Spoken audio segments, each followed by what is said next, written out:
Oke, selamat datang. Hari ini kita bakal kupas tuntas salah satu hal paling krusial dalam penelitian, yaitu menentukan ukuran sampel.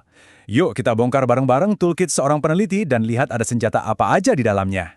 Pernah nggak sih Anda punya ide penelitian keren banget, tapi terus mentok di satu pertanyaan?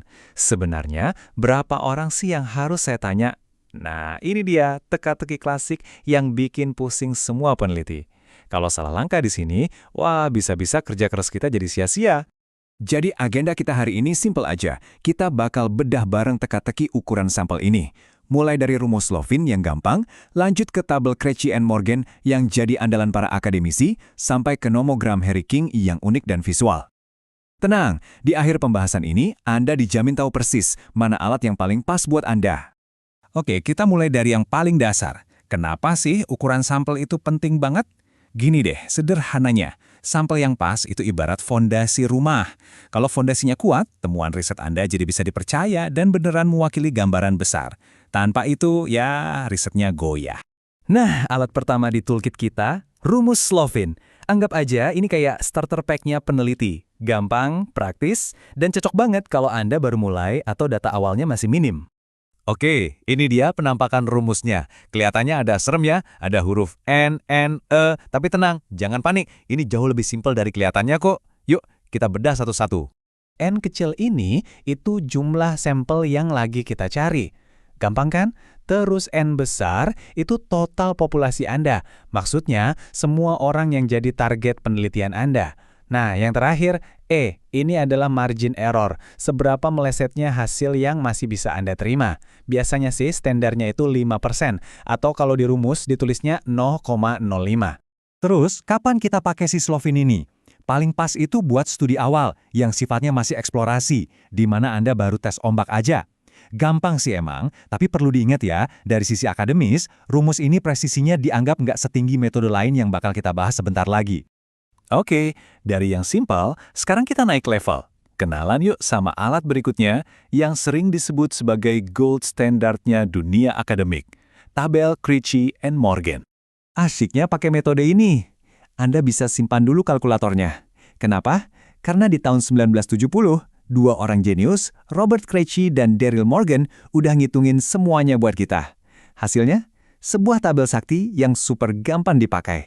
Coba lihat deh. Gampang banget kan? Anda tinggal cari aja berapa total populasi Anda di kolom kiri, terus geser ke kanan. Dan, voila, angka sampel yang direkomendasikan langsung muncul. Contohnya nih, populasi Anda 5.000 orang. Berarti Anda butuh 357 responden. Simple. Terus, kenapa tabel ini bisa jadi andalan banget? Karena dasarnya itu statistik yang kuat, pakai uji chi-square, jadi hasilnya benar-benar valid secara matematis. Tabel ini juga udah disetel di standar akademik, tingkat kepercayaan 95% dengan margin error 5%. Makanya, ini jadi senjata wajib buat skripsi, tesis, atau survei kuantitatif yang serius. Oke, alat terakhir kita ini paling beda dari yang lain, karena visual. Namanya nomogram Harry King. Ini tuh cara super cerdas buat nemuin jawaban cepat cuma modal penggaris tanpa perlu ngitung-ngitung lagi. Cara pakainya seru banget kayak mainan. Jadi pertama, Anda cari ukuran populasi di skala paling kiri. Kedua, tentukan margin error yang Anda mau di skala tengah. Terakhir, tinggal tarik garis lurus pakai penggaris buat nyambungin dua titik tadi. Nah, garis itu bakal motong skala ketiga, dan disitulah angka sampel Anda. Gampang banget kan? Kelebihan utamanya udah jelas ya, cepat dan praktis.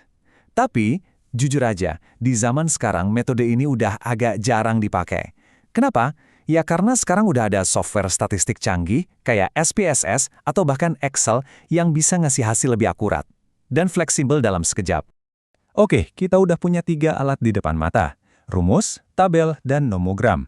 Sekarang pertanyaan puncaknya, jadi mana yang paling pas buat penelitian Anda?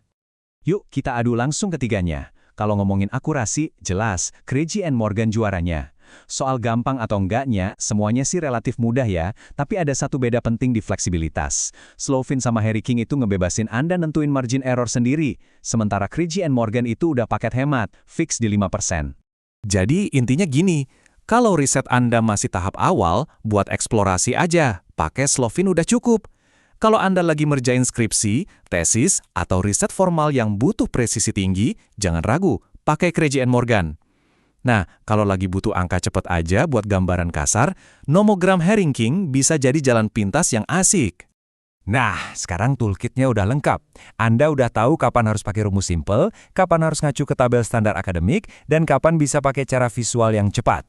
Jadi, pertanyaannya sekarang udah bukan lagi gimana caranya, tapi apa yang akan Anda temukan dengan semua ini.